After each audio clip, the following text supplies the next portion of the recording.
Hai, Assalamualaikum. Sebelumnya, perkenalkan nama aku Adewina Aprilian dengan NIM 14014200095. Di sini saya akan menjelaskan mengenai literasi digital dan kemanusiaan. Topik yang pertama mengenai hubungan manusia dan teknologi.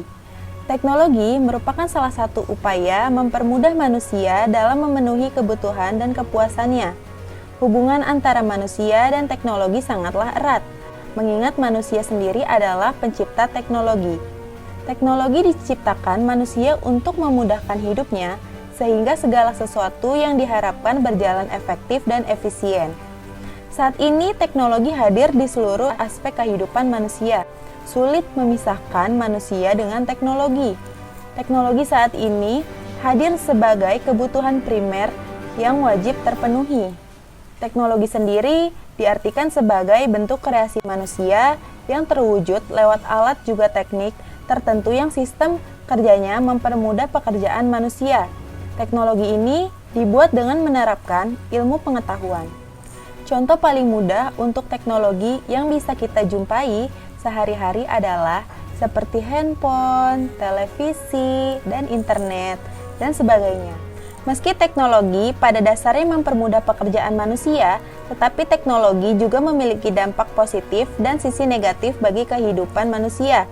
Sisi positif dari kemajuan teknologi dapat dimanfaatkan, diantaranya dapat dilihat dari terbantunya beberapa bidang berikut. Yang pertama, di bidang pendidikan, mengubah proses pembelajaran secara konvensional.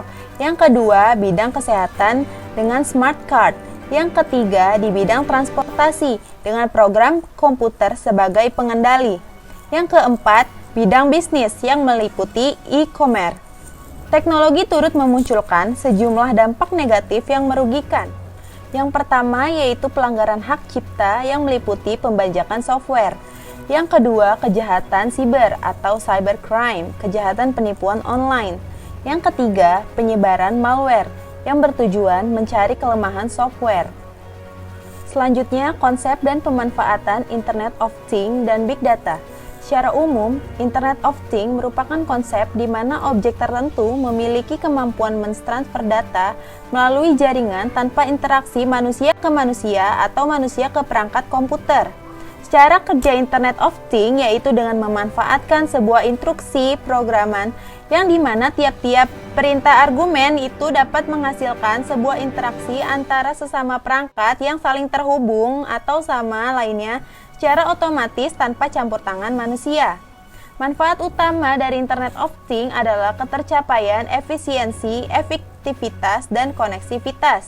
Kelemahan Internet of Things yakni sistem keamanan yang lemah, dikarenakan adanya cacat dalam beberapa aspek Internet of Things. Big Data adalah istilah yang menggambarkan volume besar data, baik struktur maupun tidak terstruktur, yang membanjiri bisnis sehari-hari. Namun bukan jumlah data yang penting.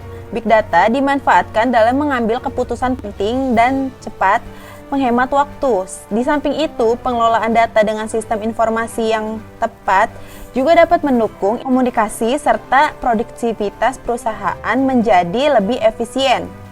Dan untuk memahami kondisi pasar, karena kondisi pasar akan mudah berubah sewaktu-waktu, sehingga dengan Big Data ini diharapkan mampu melihat perubahan tren pasar dengan cepat. Konsep dan pemanfaatan Artificial Intelligence. Artificial Intelligence adalah kecerdasan buatan dari cabang ilmu yang ada di bidang komputer yang isi di dalamnya lebih menekankan pola pikir dan bekerja pada manusia, mengembangkan dalam hal intelijen, mesin, dan lain sebagainya. Kecerdasan buatan memungkinkan mesin untuk belajar dari pengalaman, menyesuaikan input-input baru, dan melaksanakan tugas seperti manusia. Dengan menggunakan teknologi ini, komputer dapat dilatih untuk menyelesaikan tugas-tugas tertentu dengan memproses sejumlah besar data dan mengenali pola dalam data. Contoh penerapannya yaitu seperti pemecahan suatu masalah, pengenalan suara, dan lain-lain. Kemudian yang selanjutnya yaitu konsep dan pemanfaatan e-commerce. E-commerce adalah penyebaran, penjualan, pembelian, pemasaran barang dan jasa yang mengandalkan sistem elektronik, seperti internet, televisi, atau jaringan komputer lainnya. Pemanfaatan e-commerce sendiri adalah mempermudah pemasaran dan promosi barang dan jasa, memperluas jangkauan calon konsumen dengan pasar yang luas, mempermudah proses penjualan dan pembelian, mempermudah pembayaran karena dapat dilakukan secara online. Contoh dari praktek e-commerce yaitu menerima pembayaran kartu kredit untuk transaksi penjualan online. Selanjutnya, etika dunia siber. Etika siber atau etika dunia maya adalah studi tentang etika sebagai cabang dari ilmu filsafat yang berkaitan dengan etika komputer dari pemakai internet dan membahas mengenai perilaku pengguna dunia maya serta yang dilakukan mereka pada dunia siber tersebut. Pada etika siber, kita dikenalkan beberapa hak yang antara lain kayak seperti hak solitude, hak untuk tidak diganggu atau diusik dalam kesendiriannya. Terus ada privacy, hak untuk tidak dimonitor dan diawasi secara berlebihan. Dan hak intimacy, hak untuk mempertahankan keamanan informasi individu yang terjaga kerahasiaannya. Kita dapat memanfaatkan internet secara bijak agar tidak terjadi kejadian yang dapat merugikan. Berikut penggunaan internet secara bijak sesuai dengan kebutuhan, dapat batasan waktu, melakukan kegiatan yang positif, awasi penggunaan anak di bawah umur, jangan mudah terprovokasi dengan berita atau informasi yang belum tentu kebenarannya, jangan upload data pribadi. Yang terakhir, yaitu aturan hukum tentang informasi dan transaksi elektronik. Dasar Hukum Undang-Undang Nomor 11 Tahun 2008 tentang Informasi dan Transaksi Elektronik adalah Pasal 5 Ayat 1 dan Pasal 20 Undang-Undang Dasar Negara Republik Indonesia tahun 1945.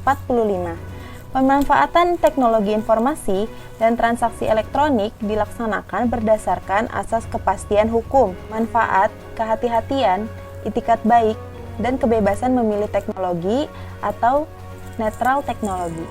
Jadi cukup sekian pembahasan kita kali ini, kurang lebihnya mohon maaf. Wassalamualaikum warahmatullahi wabarakatuh.